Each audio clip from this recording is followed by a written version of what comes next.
The definition of conviction is a firmly held belief. Leadership looks different for each person, but every leader has strong convictions that pave the way for how they guide their people. Whether you're an experienced leader, a current leader, a novice leader, or a soon-to-be leader, this podcast is a must for you. Through this show, you will hear leaders share their convictions, the struggles they face, and the challenges they have overcome by staying true to their convictions. Leadership can be hard and it can be lonely. I aim to connect you with leaders who have walked the journey and want to show others the way. This is Beau Vincent, and you're listening to The Conviction of a Leader.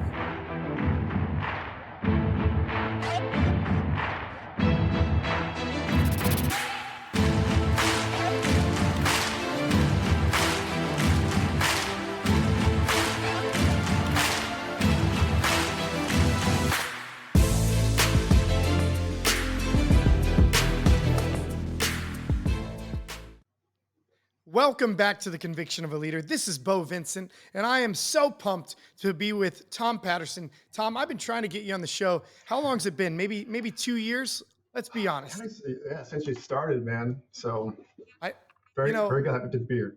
You know what I love about the podcast? And obviously I love it because I get to meet so many great people like you, but I'm able to have a conversation around leadership, your business, entrepreneurship, get to know who you are from somebody I didn't even know until a month ago in person. I've chatted with you, talked with you over Facebook, Instagram over the last couple of years, but I love this opportunity to be able to invite people that I've admired from a distance and really wanted to meet. So Tom, thank you for joining me today. I'm going to introduce Tom to all of the listeners out there. So listen up. I got a good one coming to you today. So Tom Patterson, listen to this. He is a Jamaican immigrant living the American dream. And I know he is because this man lives out one of my favorite sayings.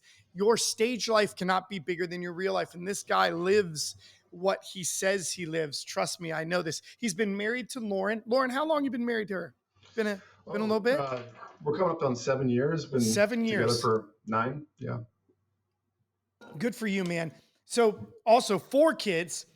Gavin is 16, Case is 13, Callie is 12, and Pierce is 9. I've also watched your son Gavin's journey in basketball, and maybe we could talk a little bit about how basketball and what you've been able to show him through sports is a good story in learning for entrepreneurship and a journey in business.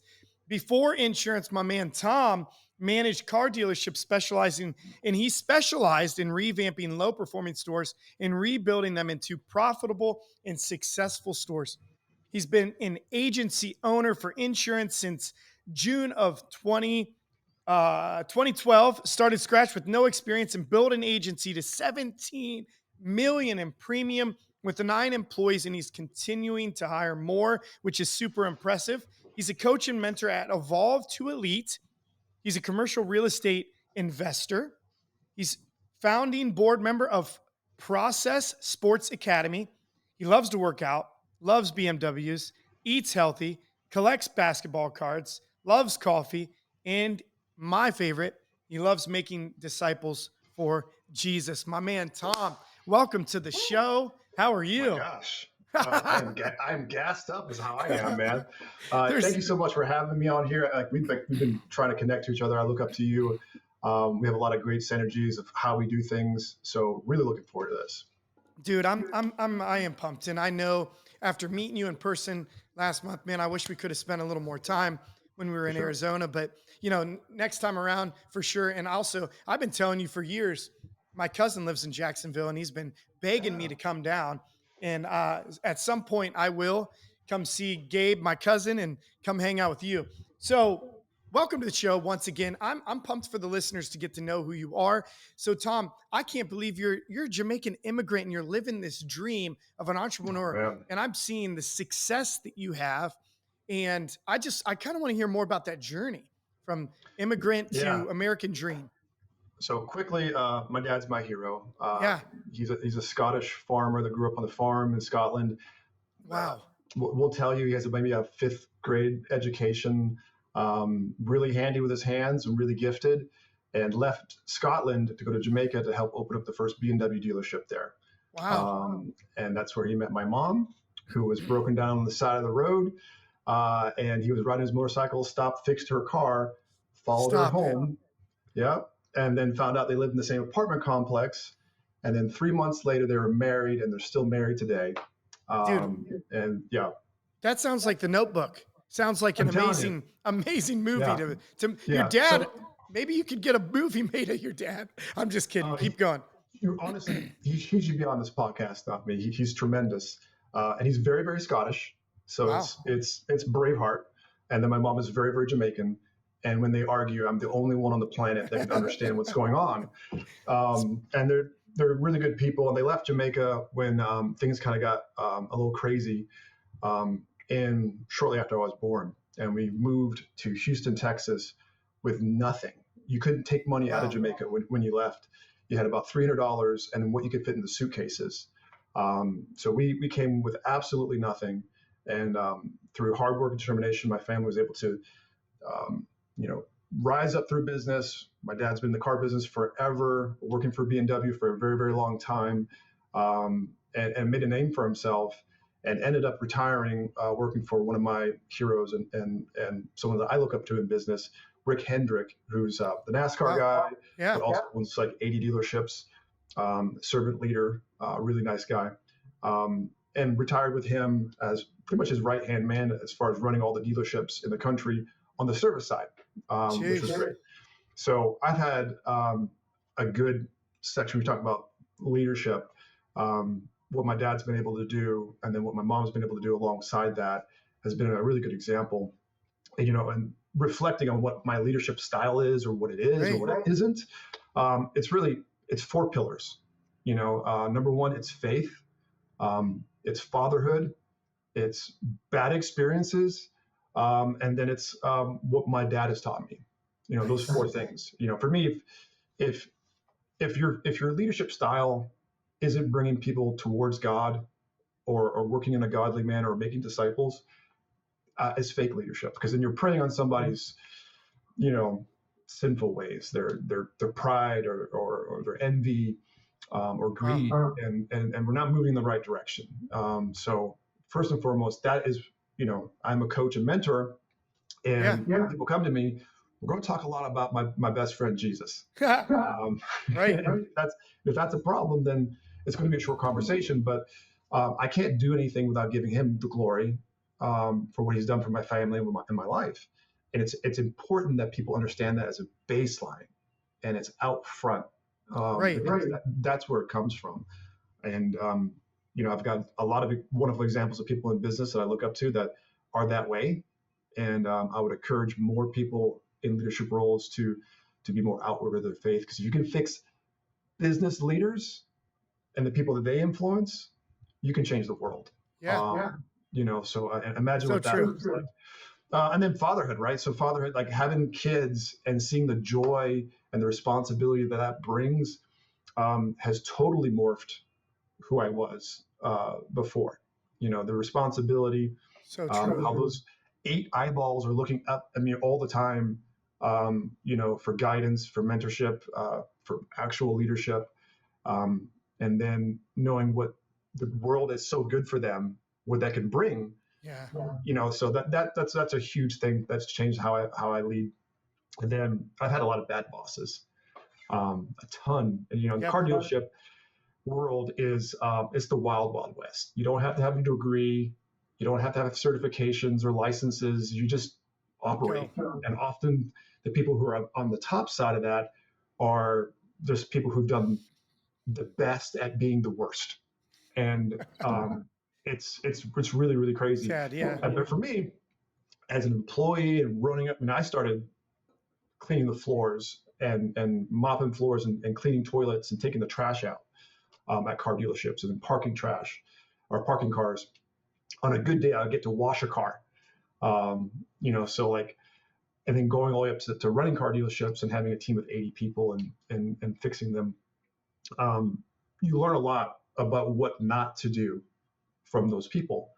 And I've taken a lot of that in my experience from that. And then of course, then from my father, like I remember very, very visibly or vividly when I first became a manager. I was like 28, and I got thrown into this service manager role at a dealership, and my dad was the king.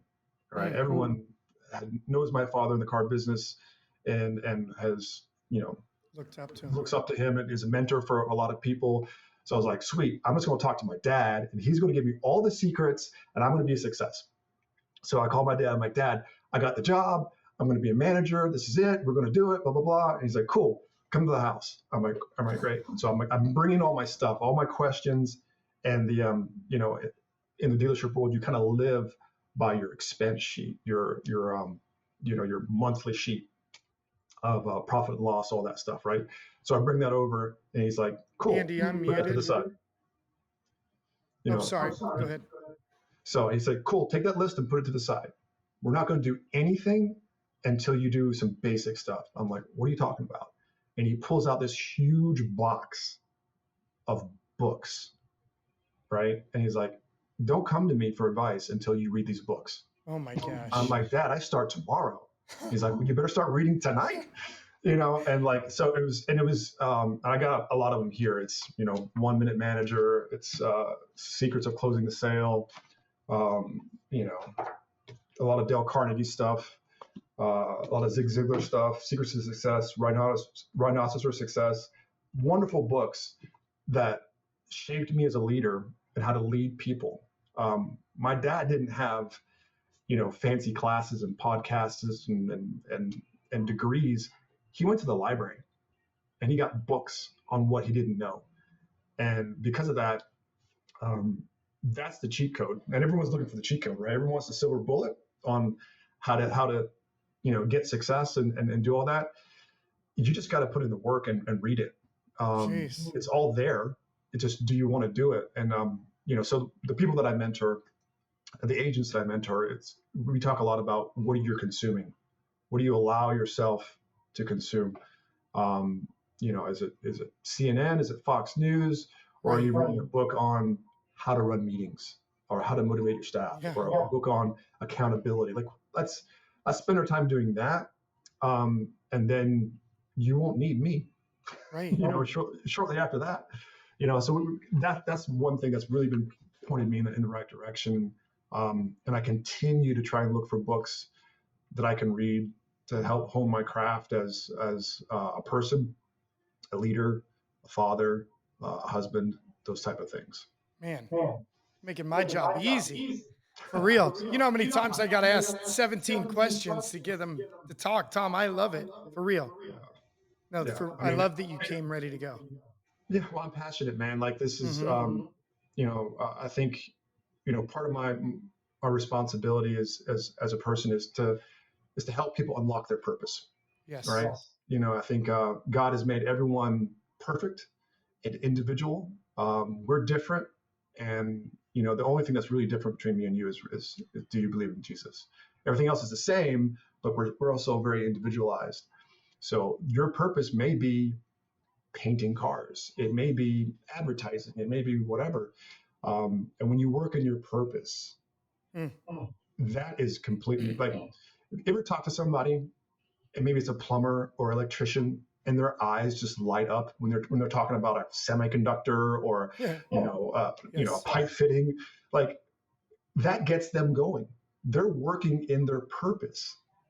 I don't understand it, but that's their purpose. God made them to do those things, and they're wildly successful when you work in your purpose, right? So, like, I've been really lucky to help people try to find their purpose, whatever that is, and encourage them to go that route, because that's what God made you for. And then once you find your purpose, then sharing that with other people, learning the lessons and going through that is what life is all about. So it's this journey of being an agency owner has allowed me to do that with our community, through nonprofits and being on board members and helping people in our community. It's been pretty cool. And don't get me wrong, I've had a lot of failures. You listen to some people and they're like, everything I do works out. And if it doesn't work out, I just keep working until it works out. I'm like, No. good for you. But that's not reality for me. I'm not going to come on here and say that I haven't made a ton of mistakes, Hmm. haven't made bad choices, bad hires. Um, that's, I'm not perfect by any stretch of the imagination. But, I think most people would benefit from having a really good sense of self-awareness. You know, I think that's one of my strengths is I am pretty self-aware. I know what I'm good at. I also know what I'm not good at. Right. And I will hire and surround myself with people that fill that for me, to keep Mm. me propped up. Right.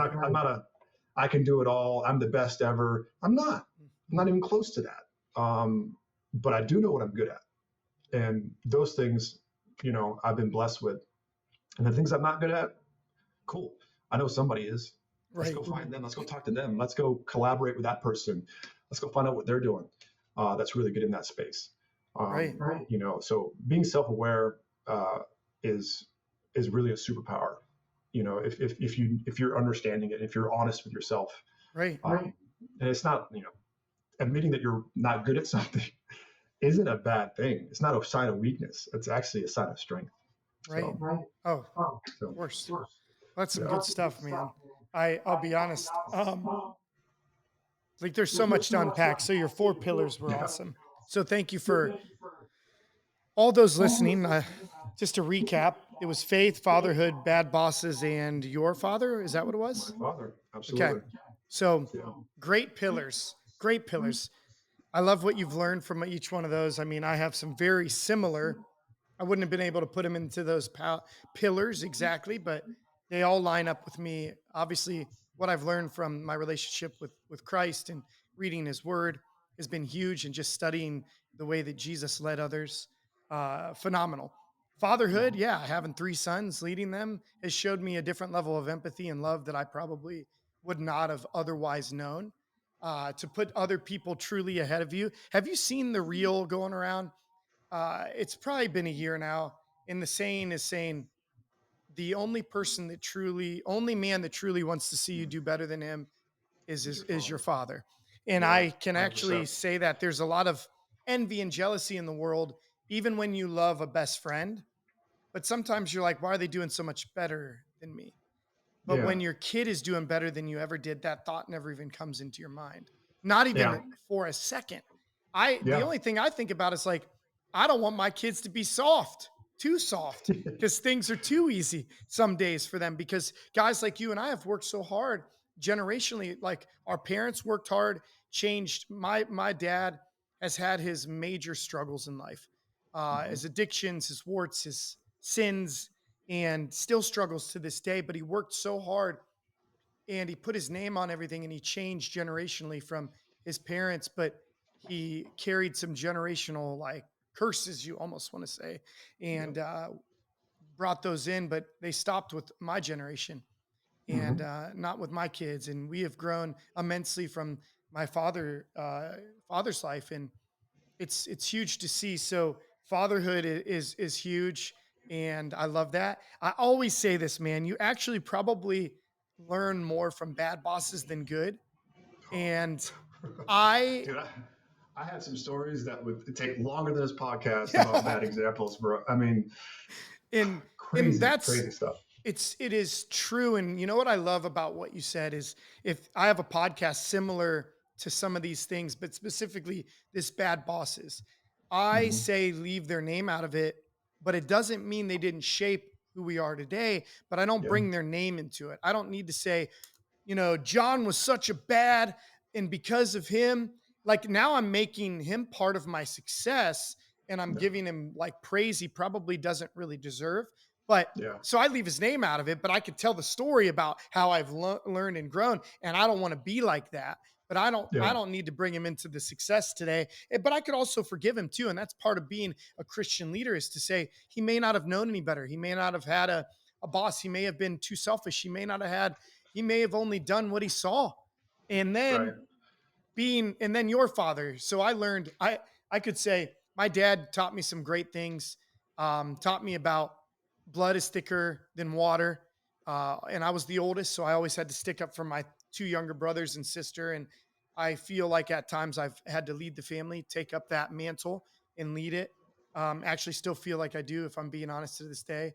But I love it. There's something about the way God has made me and uniquely allowed me to have experiences in my life that have set me up for this time to lead a Yep. business, to lead others through consulting, coaching, podcast, family. And it's just what a blessing to be able to look back. And Tom, what I've learned from people like you is that you don't regret your past because you No. can't change it. You've learned, I can't change it. I don't regret it. I'm going to have to learn from it. I'm going to make better decisions in the future. And that's the Yeah. best leaders out there do. So I Yeah. know you got something to add. Let's go. No, Keep I'm going. telling you, like, Yeah. and it's strange. So, like, one of the things I do is I will go into some nonprofits that Yeah. specialize in helping youth and men deal with addiction.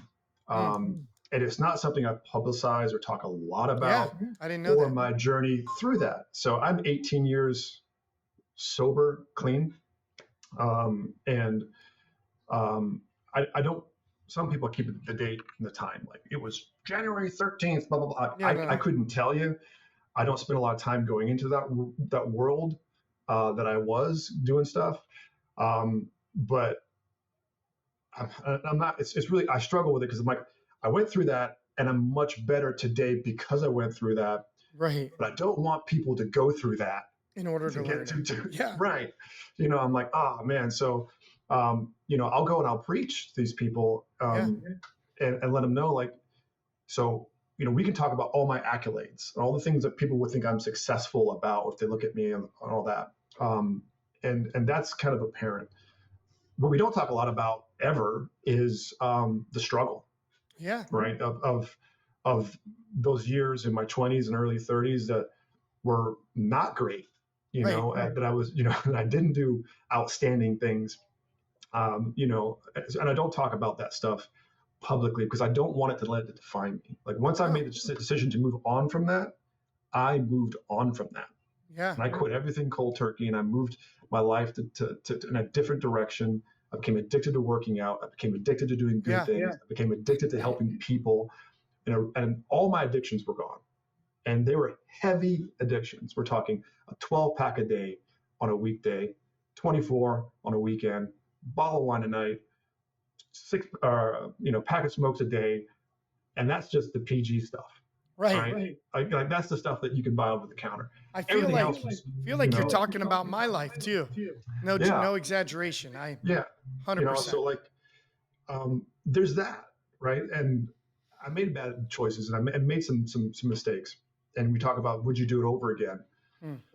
The, the easy thing is to say, no, I wouldn't do anything because it got me here. I probably would go back and not hurt some of the people that I hurt. I agree. Yeah, I know some of my actions were not great, and I hurt some people. Oh, I'm really sorry about that I did that stuff. So I can't say I have no regrets because that's not who I ever wanted to be as a person. And maybe that's why I try so hard today right. to be a different example for my employees and stuff. And I think it's huge to like stop for one sec because my brain is running with something and it's right. Yeah. Yes. I've been saying that. No regrets. Yeah. It doesn't mean I burn the ground down and I'm like, no regrets, can't change it. Yeah. Yes. YOLO. I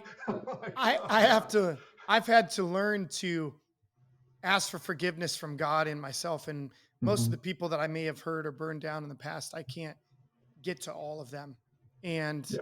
I can't revisit every single word I said in situation that happened. But deep down, I would have loved to not have those happen. But also, have you ever seen like the Butterfly Effect, that movie?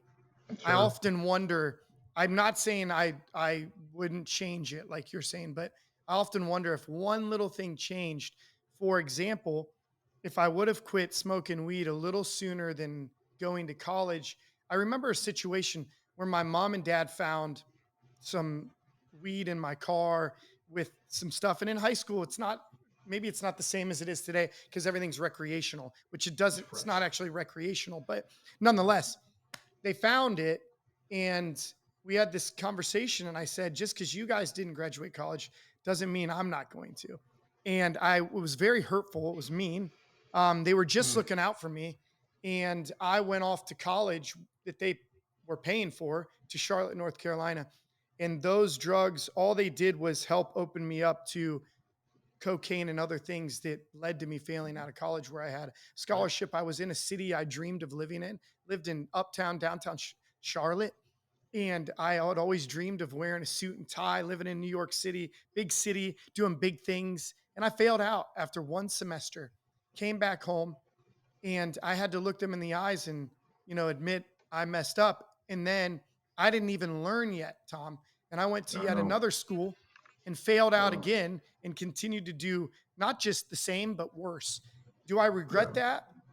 Yeah, to a degree. But I think that I might have been that guy who needed to fail to learn. And I have this vivid picture I would love you to like kind of see with me. I was living in a house with 8 guys right outside of the university I was going to.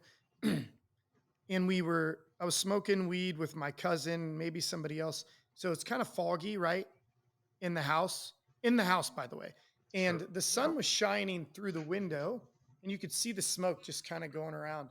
And I remember sitting there just probably stoned, um, out of my mind and just thinking like I felt like this. I don't know why I am the way I am. This is not Yeah. who I was made to be or want to be. Yeah. And I remember going up to my room and I actually cried. I was 18 Hmm. and I had made some bad mistakes with people in my life. Hmm. And I just put my head down and I said, God, please forgive me. I want to be a born again Christian, born again virgin. Yeah. I want to stop everything right now. And cold turkey, just like you talked about.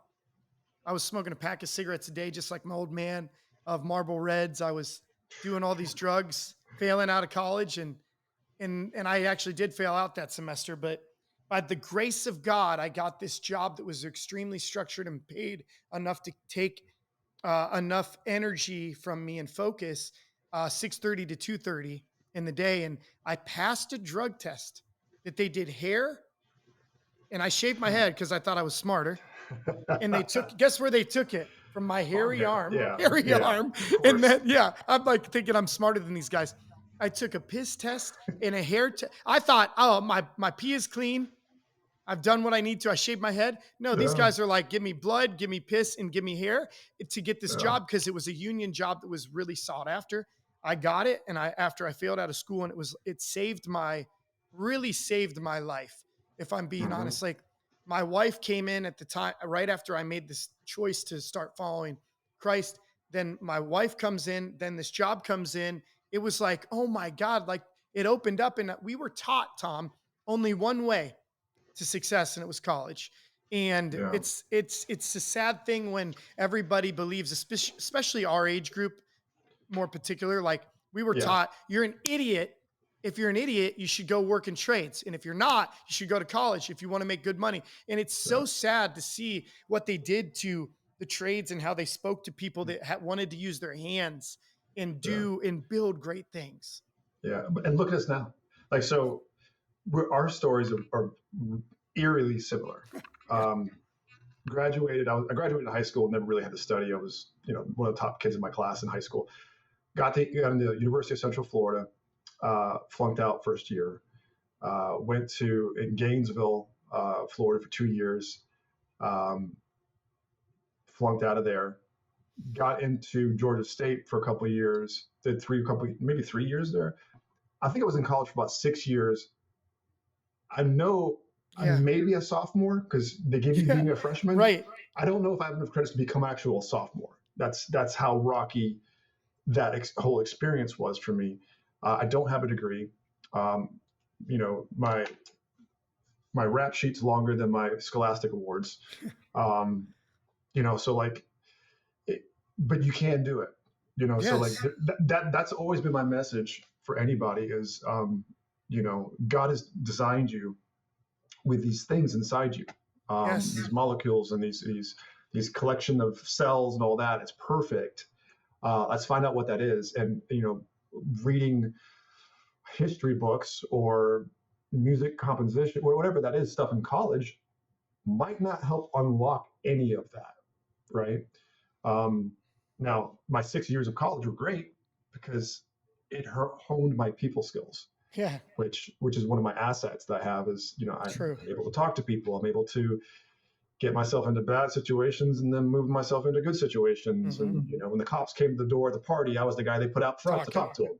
Yeah, Mm-hmm. so that experience um, is worth the price of admission to college for me because of how I learned to deal with those situations.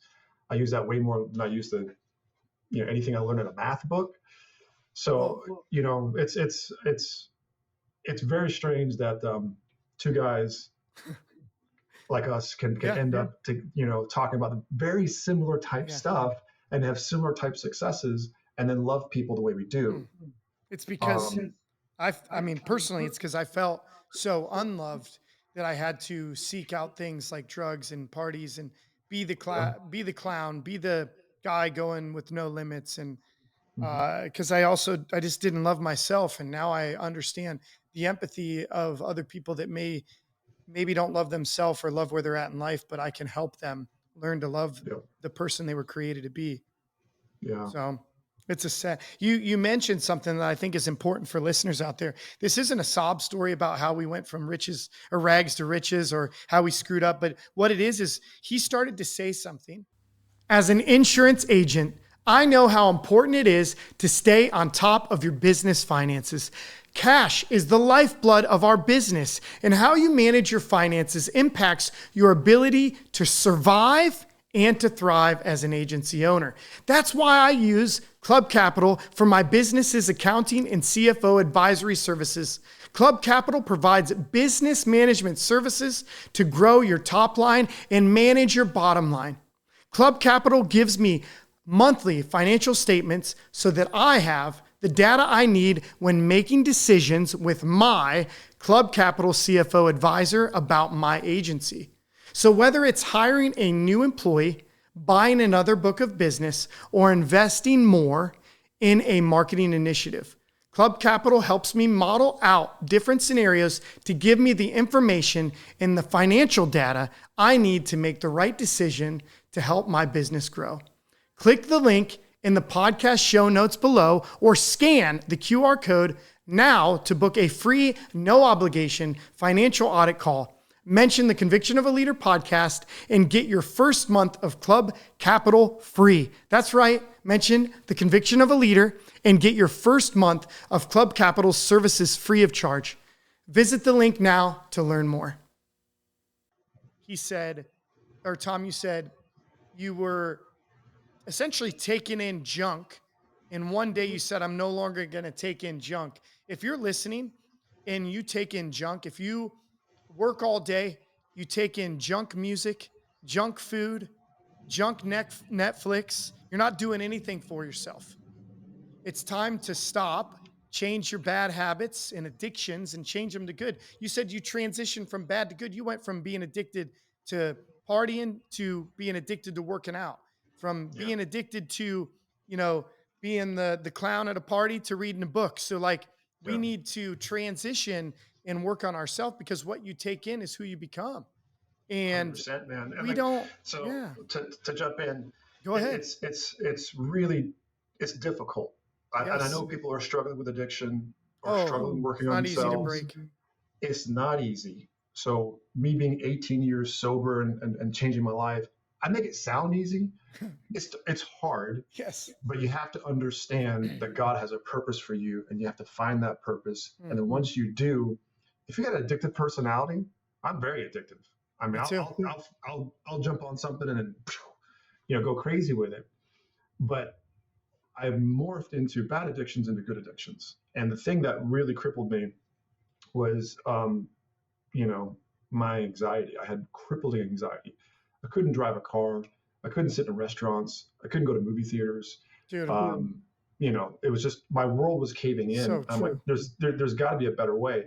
And what I kind of figured out was, um, you know, there's I spent a lot of time putting bad stuff in my tank Hmm. to use car analogies. I use too many car analogies, but I was putting bad fuel in my tank. And I knew subconsciously, I'm a smart person. I knew what I was doing was bad, right? So I knew my body should be breaking down. I knew my mind was going to waste. I knew I was wasting time. I knew that subconsciously. So my anxiety started creeping in and shutting myself down. I was like, I need to start changing everything about how I do things. Um, I knew how to eat healthy. I knew how to work out. I knew how to do healthier things for me. So I just replaced the things that I was addicted to with good addictions. And if you work out um, and you get a pump, that's very addicting, Yeah. right? If you get, like get addicted to that. Get Yeah. addicted to researching the best foods for your body and what that does for your mind. Get addicted to, reading and The growing as a Bible. Yeah. person. Like those things that, Studying. Yeah. yeah, and like, if you can hear and see how on fire I am, it's not an accident. Like those things happen because of how I've changed, the things that I was doing to myself. And one of the greatest opportunities I have, I had to rehire people. I got 3 interviews this afternoon, which I love doing. Yeah. Me too. I missed on one hire for a customer service girl. She was awesome. I thought she was going to be great. She just didn't handle the flow, and it wasn't right for her. And she ended up moving away and became a hairdresser and massage therapist or something. And then I get a note on Facebook. It's a long note, and it's like, Tom, I'm just so thankful you gave me the opportunity. I got to work alongside of you. You opened my heart, and I've been reading the Bible. I've been doing all these things, and I'm becoming a better person because I worked for you. And I'm like, that's it. So That's all I like.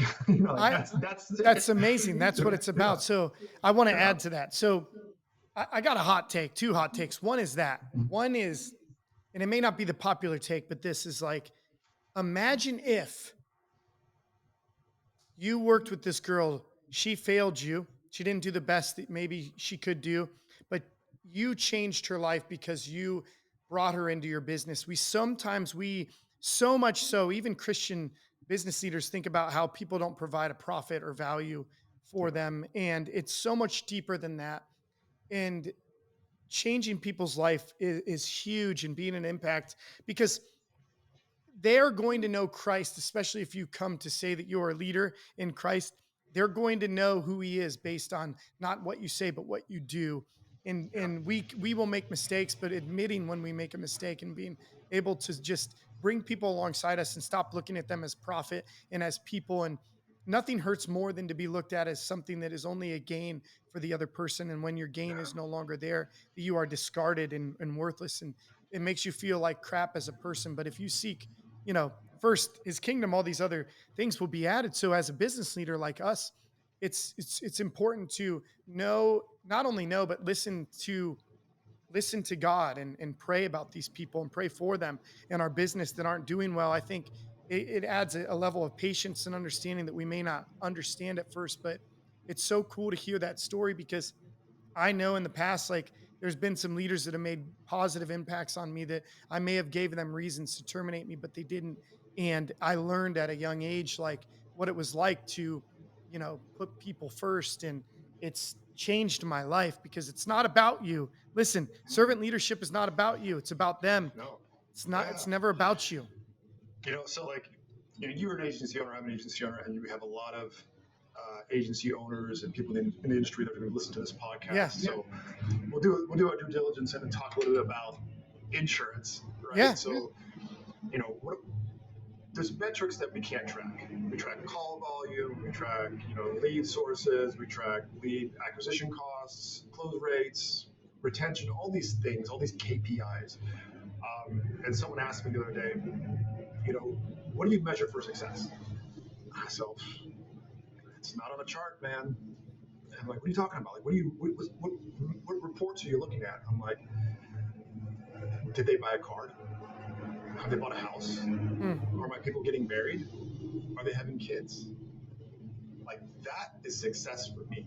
Like, if the people working in my agency are moving forward in their life, that is success, right? The policies will come, the items will come, all that stuff comes. But if they're moving forward in their life, it's amazing. Life is good. They feel the joy of having a good life. And then when they talk to your customers, you know, they're happy, and then they make your customers happy. So like that's the stuff that I look for. Right. You And I ever celebrate. Yeah, you ever new heard me cars, new say houses. Yeah, you ever heard me say we love insurance, we love people more? for Is people that more. thought Yeah, process? Is that yeah, in our agency, I want them to see that I lead by example when I say that I love insurance. And what does that mean when you love something? You study it, you want to know more about it. Because listen, you love Lauren, right? absolutely. Yeah, And when you realized you loved her, you wanted to know more about her, pretty much everything about her, right? yeah. And you wanted to spend more time with her. When you learn to love insurance, you want to know more about it. So I don't care if you sell cars, I don't care if you sell shoes or insurance. When you love what you do, you study it and you want to know more. You want to become an expert of that person, of that thing. So I wanted to become an expert of that. But then when I say I love insurance, but I love people more, means there's a different level of like, I love you more than what you sell, what you provide on a rap sheet, what you provide on metrics. I do. It doesn't mean I'm not going to ask you to strive for perfection, but I have grace when you fail and to put you above it. And dude, I don't know if you know this story, but 6 months in, I want to say October 1st, 2019, I opened. October, November, December, January, February, March. 6 months, right? COVID hit. Sure. And I was walking around saying, we love insurance, we love people more. And my first instinct was to fire and lay everybody off. Yeah. And then I realized, like, it was like in my spirit, or God told me, hey, that's not what you've been talking about. So I had this like heart to heart, and I realized I can't lay anybody off. I got to keep them around because I got to be a man of my word, not a liar. Mhm. And I kept everybody. And not only did I keep them, we grew and we got the best core that we've had in that time, because other Yeah. agencies were showing their people that I got to take care of me first. In my Right. job, my thing was like I was called to lead a business, and I was given this income of a business to take care of not just my own family but other people's families. So Yeah. it was a tough time, but God brought me through it stronger, better. Our agency is better. It literally shaped and changed the entire path of where we were headed before that. And I think it's just like I would, that's one thing I wouldn't change. I'm glad it came, Yeah. and I'm glad we went through it. Yeah. Yeah. Same. Like I bought I think it was my third agency that I bought in Jacksonville. It's 2.5 hours away. I'm in Tallahassee and I'm in Yeah. Jacksonville, 2.5 hours away. I bought that agency January 1st, 2020, right before COVID hit. Right. And it was a super tough time. I have this huge Yes. agency note, mega debt, and I'm like, these people, and I feel commanded to lead and stay in the fight and not give up and go to work every day and then tell everyone it's going to be okay. Um, but a lot of people who went through our business in that industry during that time have similar stories, Oh, and yes. it's great, that if you look at it as something that is a positive versus a negative, then it will be. There's a lot of negative things that happened during COVID, of course, but there's positive stuff in there. The fact that we're doing this by webcam is Right. a positive thing. Like, there's so many good things that came out of that, and if you can embrace it, Mm. and find those little things and keep building, you'll be fine. One thing I wanted to kind of bring up is sales, right? Right. There's new sales platforms, new sales trainings, there's all these things, and it's just people, right? So like the people that are really the best salesmen that I know are really good with people, making them feel comfortable, having conversations, and making them laugh. Mm. The funniest people I know are the best salesmen, right? That they can just do that. Yeah. So I track laughter I love in that. my agency. Mm. So when I listen to phone calls, when I listen to, my agency in the buzz in the office, are we laughing? Dude, I love this. Are, Love are this we having conversation. conversations with our Yes. potential clients that are funny, right? Are we finding common ground when we talk? If not, it's just really transactional stuff. and it's just me versus AI or a bot or online platform, it could be someone outsourced to India doing our job, right? What a So good reminder. What a good yeah, I mean, reminder. yeah, I like let's make some people laugh today. I Yes, don't say let's go sell some what a good policies. reminder. I always say let's go make some people laugh today. Mhm. Because I can find funny in anything. That's my defense mechanism when I'm in a bad situation. Is I crack jokes, and you know, my mom says I don't take anything serious, and I probably don't. But when we're talking, I'm in Florida today. There's a Cat 5 hurricane off the shore. It's a tough day. We've Yes, been through this many times, and our people are fine. We're prepared. Our clients are prepared. We know what to do. Um, they need some laughter. They need some love. They need some humor. They need to, people need to understand that I'm a person, you're a person.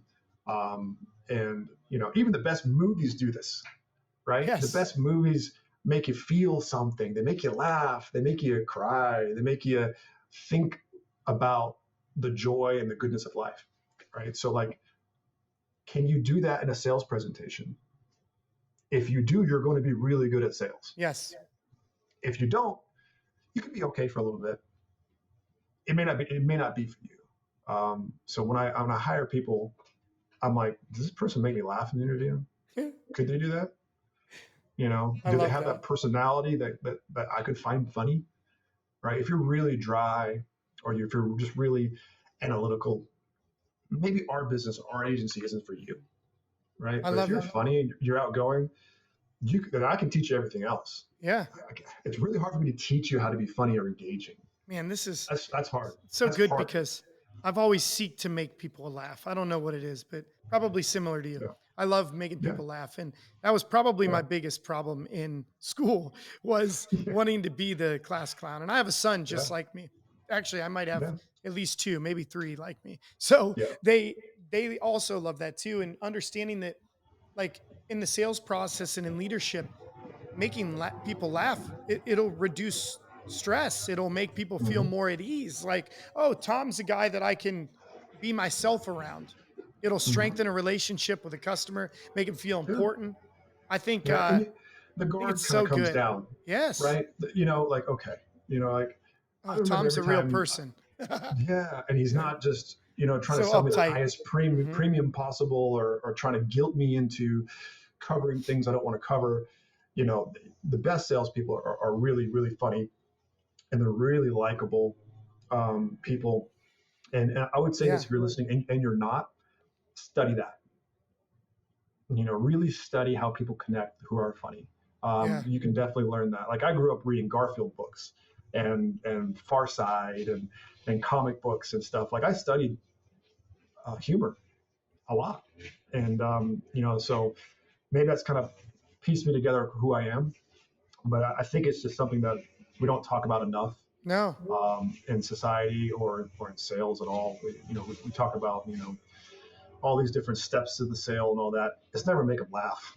Mm. And I'm like, why not? Yeah. Let's make them laugh, but it can't be laugh via chat GPT. It's got to be authentic. So So true. you gotta, it can't be laughed by chat. A chat bot's never made me laugh. I don't know about you, No. but it's got to come authentic. So I'm mindful of that stuff in our business. One of the cool things before we got really big in business Hmm. is that we were all together. All our salespeople were in Oh one yeah. room or one Mhm. building, and I could hear all the conversations. I could hear the chatter. I don't need to look on the leaderboard if we were having a good day. I You could knew it. hear it. I could feel it. And now we're a little bit spread apart. I got people working remote. I have multiple offices and stuff. It's harder to do that. I still have that vibe, if you will, of Right. how are we doing, right? There's days that we don't have sales. It's rare, but when we do, I can still feel: are we having successful conversations? Is that building towards something, or are we just disconnected? And are we just not plugged into what we do? Um, so that's been harder as you get bigger. As you start to remove yourself from the process. And I'll say this one thing I wanted to talk about quickly was when I was 3 or 4 million in premium, Hmm. I was focused on replicating myself in sales, get a carbon copy of yourself and all that stuff. And that worked. And then as you get a little bit bigger, I've changed to how I lead, where I don't Hmm. want them necessarily to just be carbon copies of myself. I No. want them to know how I would handle things holistically as a leader, how Mm. the company would do something together. And they Right. would problem solve and come up with solutions on how I would think I would do that. Mm. Right. I like And that. that's just different. And they come to me with solutions, and like I'm thinking like Tom. Tom would do this. Tom would say this. Tom would want our to problem solve this way, and to lead from that. But they have to know you. Oh, They have to understand who your values absolutely. are, what your morals are, in order to do that. And if you can get to that level, that's much easier, because in my life, it's not necessarily the sales conversations or the chasing of the items. It's all the little fires that I have to put up with every single day. And as you grow with multiple employees and you're getting 11, 12, 14 employees, that becomes exponential, Mm. right? There's a lot of that popping up. And if you can empower those people to start solving those problems, doing them on your behalf, Yeah. hey, this popped up, I did this, this is how you would do it, Yes. give them grace and guide them with that, then your life is going to be much, much easier So true. with that. My So, my team made me very proud. Like recently, I tried to hire somebody. I don't hire for them. I have two leaders, sales and service and operations. I don't push hires onto them, and we're remote also. But I was trying to push maybe somebody into sales that had a bunch of red flags that I was like, honestly, we need them. Who cares? And you know what they yeah. said to me? Beau, and they were so sincere, but they said, Beau, how does this show, what do you think they said? That we love insurance, but we love people more. And I was like, gosh, dang, what a gut check.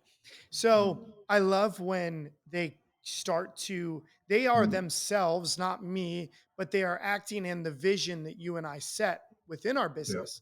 Because I've said this before and I've heard it before, is that, Tom, you should delegate everything as a business owner but the vision, and you can delegate all the other things.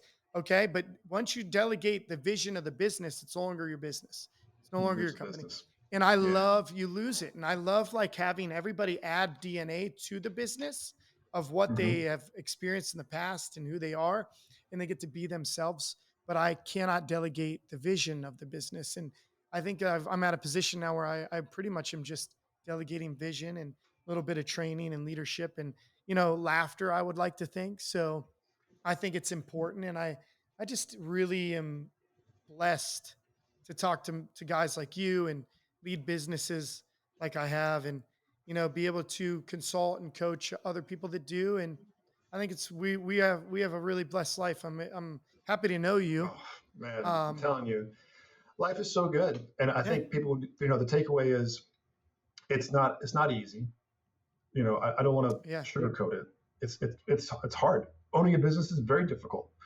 yeah. There's ups and downs and stress that are involved, and not everyone's built for that. Some people are built to be employees, and we need those people too in life. And there's purpose in all that stuff. But if you're listening to this and you're an agency owner or a business owner or a leader, you're going to have good days and have bad days. Yes. 100%. It's Do you have the mechanisms around you to handle the bad days so they don't turn Mm. into catastrophic days? And if you don't, it's pretty easy to find nowadays. Wouldn't you agree? Yeah, Pretty yeah, easy. it is. And most of the people Facebook, know this. Most people internet. know. I'm not saying I haven't discovered the gym. It wasn't my discovery. I didn't Yeah. found it like Christopher Columbus. Mm-mm. They're on every street corner. Yes. Eating healthy isn't a new idea, but No. these are just basic principles of how to handle certain things with stress, and that you can have good habits and bad habits, and your habits will absolutely define you. You Jeez. know, and Absolutely. the people who you confide in, who you take advice from, will change your life. The people who you allow to talk negatively about you or hold you back will do the same. So, you know, changing your environment is massive, and it's literally free to do. You can just make a choice and make a determination that today's the day, man. Um, and if you're listening to this and you need help, there's two guys here that will help you. Oh, You anytime. know, just whatever it is, and it could be a quick kick in the butt, or could be a podcast recommendation or a book recommendation, or just how do I get started on certain things. And help me too, man. Like I'm figuring it out as we go. I'm flying. Right. I'm building the plane as we fly, for sure. And I think that's what keeps life exciting. And one So, of the greatest things I was talking to a friend about the other day, I was like, man, maybe, and I don't know this about tomorrow or mhm, next month or next year, but maybe the person that I have the greatest impact in my life is tomorrow or next week. Like, how exciting is that? Like, the world is full of possibilities of things I haven't met yet, I haven't done, I haven't discovered yet. That's going forward. Like, there's so much good that can happen if you right. look forward that you don't know. You know, um, and I'm also fearless because, man, I already know that I won. Mm, Like, yeah. as a saved individual, I He won. won. Like all this stuff. If you've ever watched sermons and stuff, people will talk about, what would you do if you were watching a football game and you already knew your team won the game, right? Would you be upset at that interception or that fumble? You know it's going to be okay. Hmm. You win at the end, Yes, right? I win at the end, dude. right? So, like, that to me is, it takes all the stress out of it. What I'm already a won, man. Like, we're good. We're going to be good together. So, like, don't stress about the small stuff, and it's all small stuff for sure, but just keep the eyes on moving forward and helping people. Um, eh, I've really never good. I've never met someone who was upset or resentful about helping people. I haven't met that person yet, so I don't know. I think that's always the right thing to do. And then it's funny, like, when I have a bad month in business, or we hit a lull, I immediately go, I'm not helping enough people. The best times in business, when I won most of my Pinnacle Elite trips and all this stuff, I also was nominated for the Ray Lynch Award. In our industry, Mm, that's the highest customer service award that you can earn. And I was right. nominated for that at the same time having the highest production that I could in my agency. And they're not independent of each other; No. they're together. So the more people that you help, the more nonprofits you support, the more boards you sit on, the more people you talk to, the more people you outpour and help, your business will thrive. You just have to do that.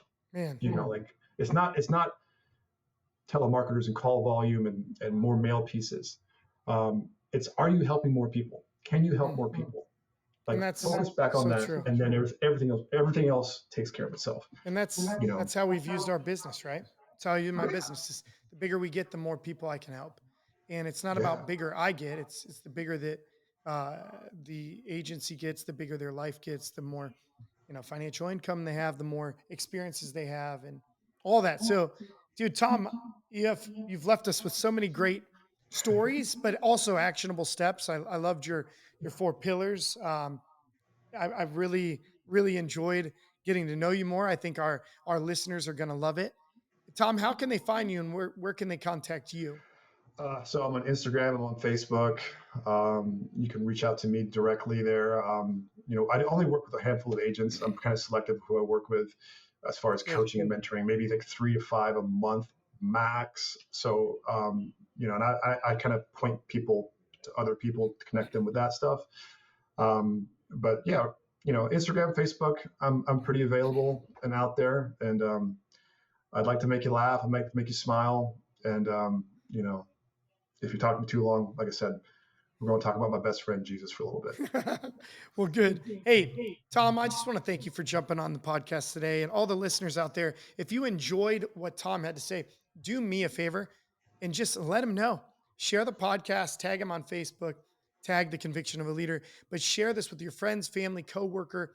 Make sure, I always have to end like this, Tom. Make sure that you put on the follow, you subscribe on Facebook, but on Apple, Spotify, make sure that you turn on auto downloads. It means the world to me. I really appreciate you listening to The Conviction of a Leader. Tom, thank you for joining us. I appreciate you. Thank you, brother. Appreciate it. God bless. I love to coach and consult, and that is why I continue to open up more opportunities and spots for me to work with people like you. If you feel stuck and you need assistance getting past that, if you want to achieve things that you've never achieved in your career and through your business, I would love to speak with you for a free, no obligation phone call to see if we could work together.